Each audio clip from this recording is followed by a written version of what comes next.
एक रात हज़रत फ़ातिमा रज़ी अचानक बीमार पड़ गईं। बीमारी इतनी बढ़ गई थी कि वज़ू करके नमाज अदा करना भी एक बड़ी मुश्किल लग रहा था।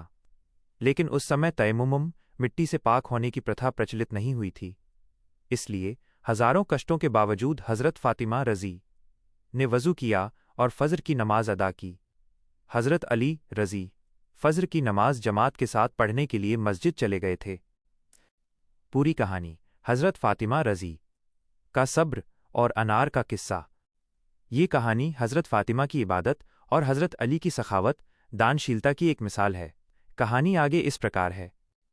हज़रत अली का वापस आना। जब हज़रत अली रज़ी मस्जिद से नमाज पढ़कर घर लौटे तो उन्होंने देखा कि हज़रत फ़ातिमा रज़ी बीमारी की वजह से बहुत कमज़ोर हो गई हैं। उन्होंने बड़े प्यार से पूछा, ऐ अल्लाह के रसूल की बेटी, क्या आपका कुछ खाने का मन है? अगर आप कहें तो मैं आपके लिए कुछ लेकर आऊं? एक छोटी सी इच्छा। हज़रत फ़ातिमा रज़ी स्वभाव से बहुत ही संतोषी थीं और कभी कुछ मांगती नहीं थीं। लेकिन हज़रत अली के बार बार पूछने पर उन्होंने कहा, अगर हो सके तो एक अनार ले आइए। रास्ते की परीक्षा। हज़रत अली रज़ी के पास उस समय बहुत कम पैसे थे। वे बाजार गए और किसी तरह एक अनार खरीदा। जब वे घर लौट रहे थे तो रास्ते में उन्हें एक बूढ़ा बीमार व्यक्ति मिला जो बहुत भूखा था। उस व्यक्ति ने हज़रत अली से कहा, मैं बहुत बीमार और भूखा हूं, क्या मुझे कुछ खाने को मिल सकता है? हज़रत अली रज़ी सोच में पड़ गए कि एक तरफ बीमार पत्नी की ख्वाहिश है और दूसरी तरफ ये मजबूर मुसाफिर। उन्होंने ईसार बलिदान से काम लिया और वो अनार उस गरीब व्यक्ति को खिला दिया। अल्लाह का इनाम। हज़रत अली खाली हाथ घर पहुंचे और हज़रत फ़ातिमा को पूरी बात बताई। हज़रत फ़ातिमा रज़ी ने मुस्कुराते हुए कहा, आप दुखी ना हों, आपने जो किया उससे अल्लाह और उसके रसूल खुश होंगे। तभी दरवाजे पर दस्तक हुई।